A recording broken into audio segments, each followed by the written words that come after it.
On est parti pour le briefing qui a lieu ce matin, qui va nous expliquer ce qu'on va faire aujourd'hui et ce qu'on va faire dans la semaine. Voilà, donc et on va faire tourner les serviettes. Bah, on est en retard au briefing.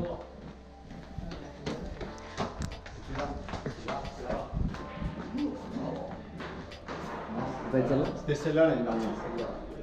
C'est fermé.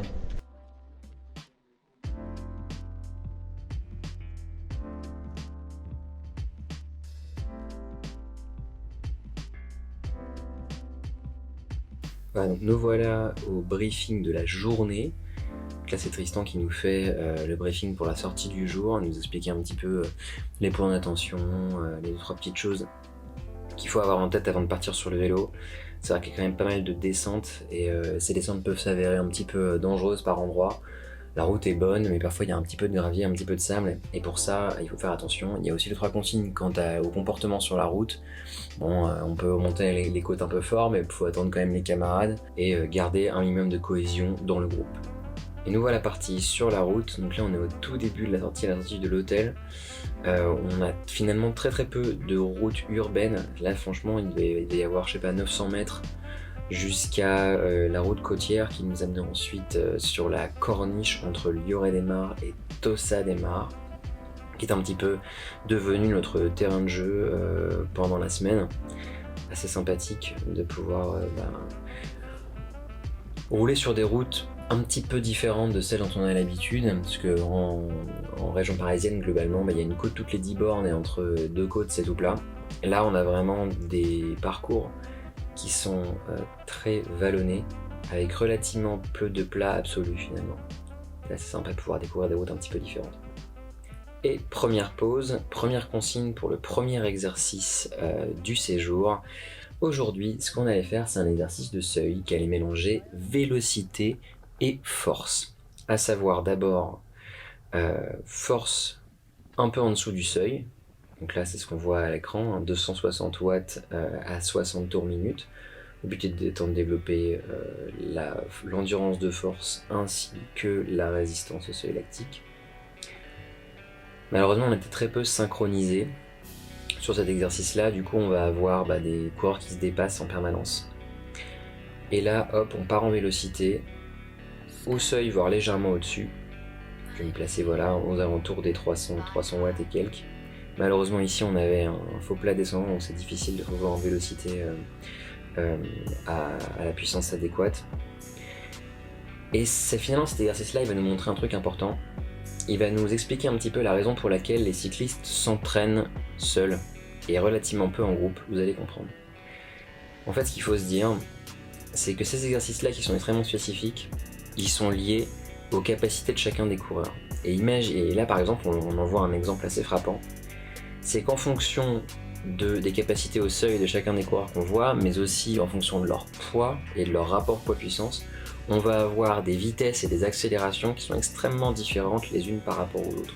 On voit un groupe là qui a été détaché juste avant, et devant moi je suis en train de rattraper Eric par exemple, ce qui fait qu'on est en permanence éparpillé sur la route, on prend énormément de place sur la route, et c'est pas forcément la manière de faire la plus safe, c'est pas forcément la manière de faire que ce soit la plus pratique, que ce soit pour nous, pour les autres usagers de la route, et ça en fout un petit peu partout quoi. Voilà, par exemple, là on vient de dépasser Olivier, qui a pas du tout finalement le même rapport poids-puissance que Edouard et moi, Edouard qui me dépasse ici à gauche, ce qui fait qu'on va à des vitesses d'ascension réellement différentes, et ça étire le groupe énormément. Et ça fait qu'on prend énormément de place sur la route et qu'on n'exécute pas forcément l'exercice dans des conditions optimales. Revenons rapidement à l'exercice. Donc du coup, là, je me retrouve dans mon bloc de vélocité. Je redépasse ici à 100 RPM. Et en fait, cet exercice, au début, il paraît facile. Il paraît tranquille, on se dit ouais, bon, très bien, du seuil en 30-30, c'est facile, 30 secondes un peu au-dessus du seuil, 30 secondes un peu en dessous du seuil. Et bien en fait, au bout de dizaines de minutes, qui est à peu près la durée de l'exercice tel qu'on l'a fait, puisqu'on l'a exécuté sur un col, enfin sur une montée d'environ 5-6 km, et bien ça finit par être fatigant, ça finit par faire mal aux jambes. Et derrière, le cardio redescend mal dans ce type d'exercice, il reste un petit peu collé au début de la zone 4, on me voit à 170, 175 environ en général.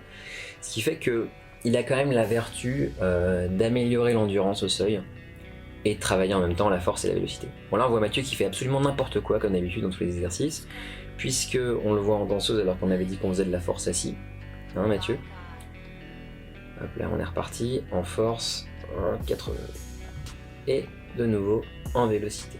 On a vraiment du coup été éparpillé sur cette montée. Moi j'ai essayé de tenir ma droite le plus possible pour essayer de laisser de la place sur la route. Mais je suis pas certain que ce mode d'exécution de cet exo soit tout à fait adapté au travail en groupe malheureusement. Donc à la question simple qu'on pose souvent, mais vous faites pas d'entraînement en groupe avec votre club de vélo, etc. Vous faites pas d'entraînement spécifique en groupe? Eh bien la réponse que je peux apporter, elle se trouve dans cette vidéo. Puisque finalement, il y a de telles différences à la fois en puissance brute, en rapport poids-puissance, qu'on se retrouve éparpillé sur 3, 4, 5 km, rien que parce que nos niveaux diffèrent, quoi. Et pourtant, on est tous des compétiteurs, on fait tous la course.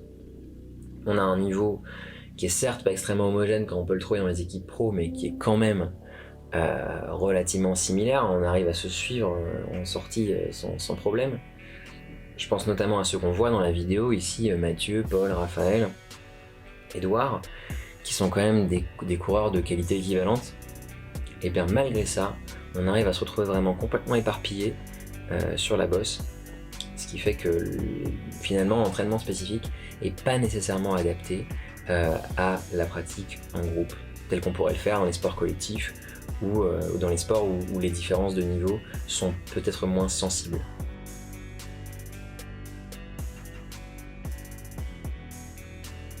Nous revoilà sur une nouvelle montée, et sur cette montée, pas d'exercice, seulement une ascension tempo. Alors qu'est-ce qu'on veut dire quand on dit ascension tempo?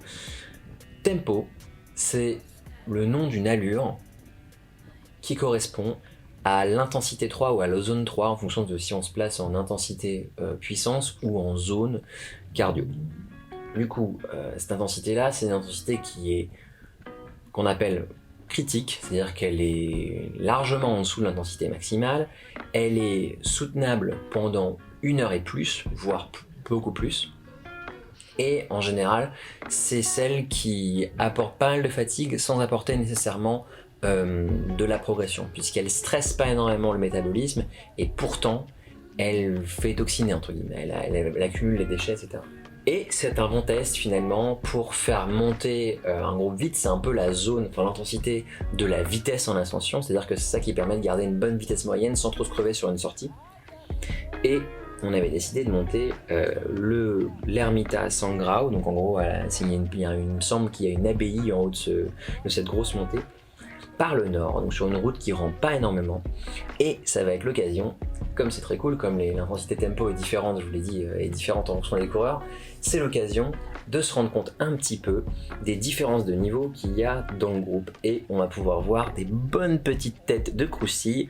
Et ça commence avec Jean-Philippe, coureur D4, donc départemental 4, c'est la catégorie d'accueil pour les plus de 40, me semble-t-il, ou les plus de 50. Et du coup, on va pouvoir voir finalement que le tempo que l'on imprime est un peu plus élevé que le tempo que pourrait soutenir Jean-Philippe, vous allez voir pourquoi. Là, on le voit souffler pas mal et galérer pour garder les roues. En général, quand un coureur est un peu en souffrance, il fait tomber des dents, donc en fait on le voit, il se met à plus mouliner, naturellement, petite grimace, et il commence à bouger du haut du corps, et ça veut dire que l'explosion est proche. Là, on a vraiment, là il va un peu au bout.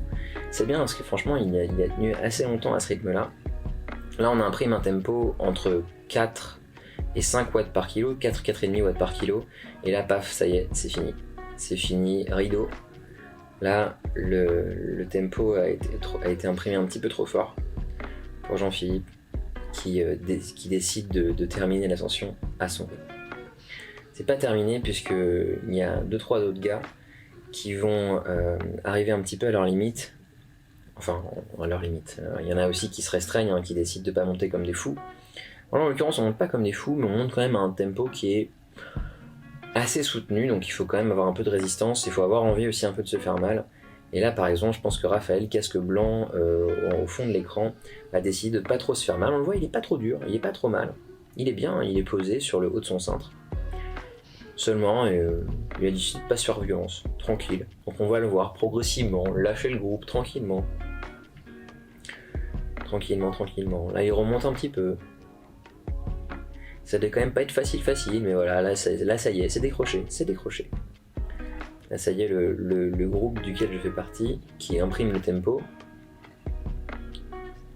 est en train de lâcher Raphaël, qui a décidé de laisser partir le groupe. Là ouais, la densité tempo, elle fait respirer. On le voit dans le visage de Valère qu'on voit au premier plan avec le vélo Lapierre orange. C'est une intensité qui fait respirer fort, hein. Bouche ouverte, concentration, c'est important. Garder le regard sur la roue du gars d'avant. Et prochain sur la liste d'explosion, le coach Georges qui est plus forcément extrêmement en canne, qui fait plus énormément de vélo, et là, ascension tempo, pouf, elle aura eu le meilleur de lui-même. On le voit qu'il essaie de s'accrocher. Il m'avait laissé sa place dans le groupe pour éviter de créer une cassure, et là on le voit, pouf, c'est terminé. Là, rideau, pareil, il regarde derrière lui pour voir s'il n'y a pas un groupe éto qui se forme. Effectivement, là, on montait un petit peu au-dessus du train qu'il pouvait soutenir. Du coup, là, c'est bien trop difficile. Il va faire groupe éto avec Raphaël et Jean-Philippe. Le tempo ne s'est pas affaibli du tout. Le tempo est resté toujours constant aux alentours des 3,8 à 4,5 watts par kilo. Et là, il me semble que ça attaque pas mal. Là, on est en train de dépasser un groupe qui a décidé d'arrêter un peu de se battre, hein, parce que Eric, William sont quand même des gars costauds qui auraient pu continuer à grimper à haute intensité, à plus haute intensité. Et du coup, on se retrouve avec un groupe un petit peu réduit de ces gars-là, et ça va devenir un peu plus difficile. Parce qu'il me semble qu'à ce moment-là, à la tête du groupe, on a Mathieu qui a décidé de jouer son va-tout le premier jour du deuxième jour du stage, direct, il décide d'y aller, et là il met le tempo, il s'en fout complètement. Et du coup, derrière moi, on a Vincent, qu'on voit un petit peu souffrir, il commence à mouliner pas mal, et on voit à son visage que c'est pas forcément super facile. Pourtant très costaud, Vincent, très costaud, mais quand ça accélère, en plus il est en queue de groupe, il y a vraiment plus personne derrière, donc il faut vraiment qu'il tienne la roue, il tienne vraiment. Et là on le voit, il se concentre, il raidit son corps, le haut de son corps, et il se dit ouais, il faut que je sois là quand même. Et là ça a tendance à vouloir accélérer. Là, essayez de diviser un petit peu par 65 kg la puissance que vous voyez en bas à droite de l'écran, et vous allez comprendre à combien de watts par kilo on est en train de monter. Et naturellement, il faut, quand on est plus grand, faire la conversion. Quand tu fais 80 kg, tu multiplies ce nombre de watts par kilo par ton poids, et ça te donne à peu près le nombre de watts que tu dois pousser toi. Et là, en l'occurrence, ça vient d'accélérer. Vincent est décroché, parce que j'étais un petit peu fourbe en fait. J'ai vu que ça pétait devant, du coup j'ai contourné Paul qui est le grand gars avec le Giant Propel là, qui est juste derrière moi, le Golgoth Paul. Et là pour le coup, pour lui qui pèse plus de 70 kg, essayer de compter un petit peu le nombre de watts par kilo qu'il faut qu'il fournisse. C'est assez massif. Et là, dans la fin de cette montée, c'est vraiment pas facile parce qu'on a vraiment uppé le tempo, on a vraiment mis plus de vitesse. On le voit d'ailleurs à l'écran, hein. Il y a plus de watts, plus de vitesse. Il faut se dire que quand moi je fais 65 kg, Paul lui il en fait probablement 10 de plus. Donc il lui faut pousser beaucoup plus de watts pour pouvoir rester dans le groupe, pour pouvoir finalement rester à notre hauteur et dans la roue. Voilà, donc là, Vincent et Paul s'en sont bien sortis, malgré tout, puisqu'ils ont réussi à rester au contact en haut de l'Ermita Sangrao.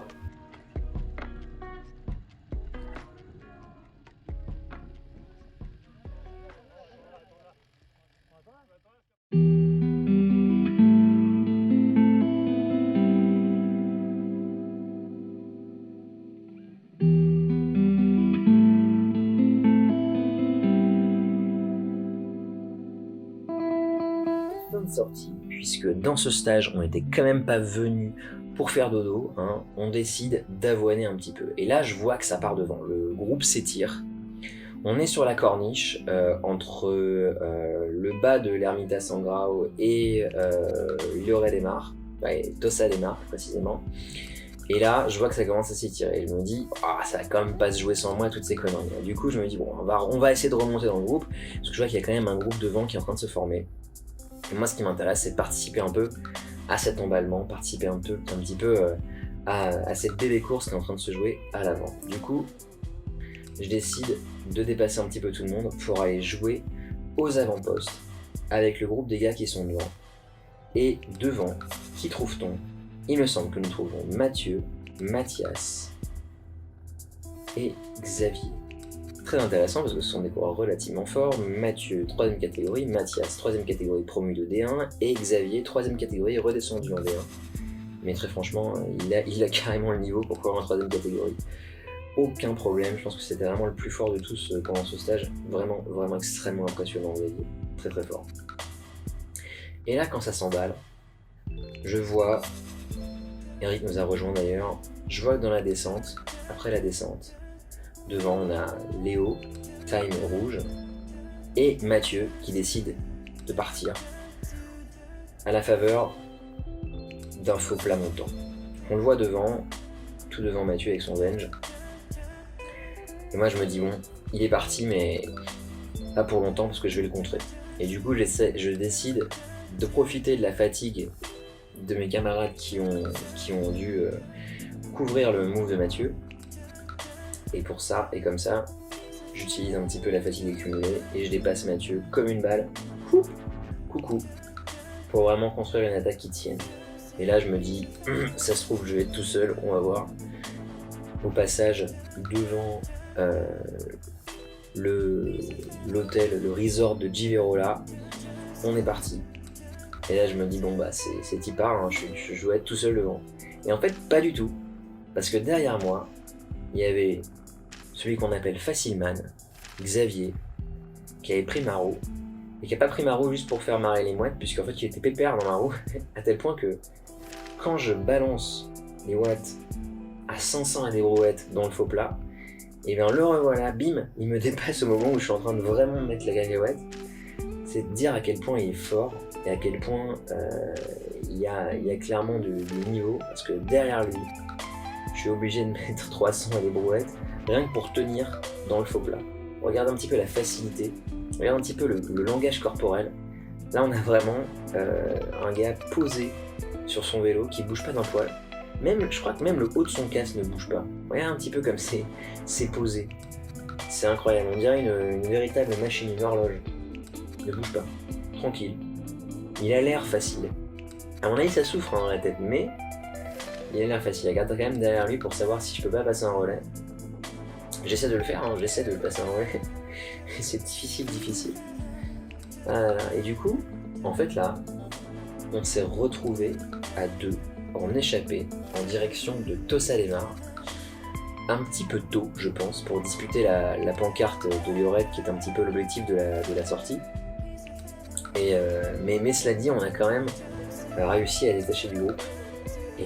Et bon Dieu, qu'est-ce qu'on a roulé vite. Je pense que je ne battrai pas le temps qu'on a fait ce jour-là entre Sangra et Tossa. Parce qu'on a vraiment roulé comme des brutes. Ça ne fait absolument aucun doute. Là, on s'est mis à bloc et j'étais content de pouvoir rouler un peu comme en course. C'est ça finalement qui manque dans une préparation hivernale. C'est tous ces moments où on roule comme des fous comme en course, parce que finalement ça ne s'éprouve qu'au retour de la compétition. Et le fait d'avoir le stage qui nous permette de revenir à des intensités qui ressemblent à la compétition, ça a aussi cette vertu de rappeler au corps à quoi ressemble l'effort de course, à quoi est-ce qu'il faut s'attendre au moment où on va se mettre, on va épingler un dossard et se placer sur une ligne de départ. Parce que ça c'est un petit peu oublié. On a les intensités d'exercice en tête, on a la souffrance des exos, mais les exos, la grosse différence, c'est que vous savez que ça va durer 30 secondes, vous savez que ça va durer 1 minute, vous savez que ça va durer 2 minutes 30, vous savez que ça va durer 20 minutes. Là, quand on est dans des efforts type course, comme celui qu'ont fourni Xavier et moi à ce moment-là de la sortie, vous savez pas combien de temps ça va durer. Et tout est dans votre tête en fait. Et du coup, vous n'avez pas un timer qui vous dit dans 3 secondes c'est fini. Le seul timer que vous avez, vous n'en avez pas en fait, c'est ce que vous voyez sur la route. C'est est-ce que vous voyez le bout de la côte? Est-ce que vous voyez le bas de la descente? Est-ce que vous voyez un viral? Est-ce que vous voyez des choses comme ça? Est-ce que vous devez relancer? Est-ce que la route exige de vous? Est-ce que votre camarade d'échappée, est-ce que le groupe exige de vous que vous améliorez, que vous augmentiez le tempo? Eh bien ça, c'est des choses qu'on a un peu oubliées dans l'hiver et qu'il est bien de se remettre en tête à l'occasion d'un stage de réparation, parce que typiquement là on arrive à l'orée du début de la saison, et tout ça il faut vraiment le reprendre un petit peu, et reprendre un peu le taureau par les cornes, et le faire dans un stage avec les copains. C'est vraiment un truc que je trouve absolument génial. Bon, donc là on est un petit peu en train de faiblir quand même, hein. Bon, on est quand même à 24 km/h sur 4%, on a poussé plus de 300 watts, mais c'est quand même pas facile. on n'est pas au top, et surtout qu'on avait dit, à l'origine, dans le briefing qu'on a vu au début de la vidéo, on avait dit qu'on se dépouillait sur la côte de Tossa des Mares à Lloret-des-Mars. Et la côte de Tossa des Mares à Lloret-des-Mars, c'est pas celle-là, c'est pas cette partie de la route, c'est la partie d'après. du coup on s'était grave dépouillé sur la partie d'avant, au lieu de se réserver pour la côte d'après. Bon, ça ne nous a pas empêché de faire quand même la course dans la côte d'après, ça n'a pas empêché Xavier d'être le plus fort sur la côte d'après. En revanche, moi j'ai pété comme une merde. J'ai vraiment pété comme un popcorn. Pop. Enfin, franchement, j'ai pas la vidéo malheureusement parce que j'avais plus de batterie à ce moment-là. Mais si on avait la vidéo, je pense qu'on aurait pu avoir un grand moment de... On m'entend dire en plus, on m'aurait entendu dire « Oh fuck !» quand je vois Xavier partir et nous mettre la pilule, nous mettre une grosse sacoche pour tous nous faire péter dans une côte exposée au vent, juste avant la bascule vers Lloret-des-Mars, juste avant le moment où se joue finalement la pancarte de Lloret-des-Mars, le setup de l'arrivée. C'est marrant, c'est un petit peu comme Milan-San Remo, vous voyez, il y a le poggio et la descente. Et ensuite l'arrivée, bah c'est un petit peu foutu pareil, t'as une sorte de côte donc qui est largement moins pentue, largement moins galère que la côte du Poggio, mais ça grimpe, c'est exposé au vent, c'est dur, c'est là que tu fais ton groupe, en gros avec qui tu vas taper le sprint, et finalement c'est là que tu crées un peu les mecs contre qui tu vas te taper, et Xavier pour le coup il avait bien senti, il a mis la sacoche et derrière il a cassé tout le monde, c'était vraiment magnifique à voir. Malheureusement on n'a pas la vidéo, mais vous pouvez le voir déjà à l'écran, hein, c'est quand même... moi j'étais un peu... et lui était en mesure de me parler sans qu'on sente nécessairement la fatigue. Vraiment super méga fort, quoi. D'ailleurs là on me voit galérer un peu à tenir sa roue, même dans la descente. Malgré le fait qu'il avoine pas de fou, je suis quand même pas non plus ultra serein. Même si mon cardio redescend, hein, mais je suis quand même pas... je suis pas méga à l'aise, on le voit dans les trajectoires, hein, que la fatigue a pris son dû. Et ne rend pas justice à cette belle route entre le bas du col de l'Ermita San Bravo et Tossa des Mares, ville dans laquelle nous arrivons actuellement. Là on est dans ce virage qui marque l'arrivée sur Tossa des Mares, et naturellement la pancarte de Tossa des Mares, même pas disputée, voilà, remportée par Xavier, franchement super fort, je me suis fait déglinguer. On a quand même fait la plus belle échappée de la sortie, hein, il faut le dire. Hein, voilà. C'est avec la caméra de Mathieu que je filme. Coucou. Bon, c'était bien Nico. Ouais, c'était cool, mais j'ai perdu à la fin. Voilà. Comme d'hab. J'étais obligé de te mettre un sac quand même. Pour bien finir. Quel enculé. En même temps, j'étais mal, hein. Putain, j'étais pas bien. J'étais pas bien. Déposé par un dep quoi. Ouais, mais c'est pas n'importe quel dep. Attends, il est trop fort. Il est beaucoup trop fort pour être en dep. C'est un escroc, mais pire. C'est 1, 2, 3, c'est pas 3 dep. Et voilà, c'est la fin de cette deuxième journée de stage. J'espère que cette vidéo vous a plu. N'hésitez pas à vous abonner ainsi qu'à activer la cloche si vous voulez avoir des notifications dès que je sors une nouvelle vidéo. La prochaine vidéo arrive très bientôt et d'ici là je vous dis allez, ciao!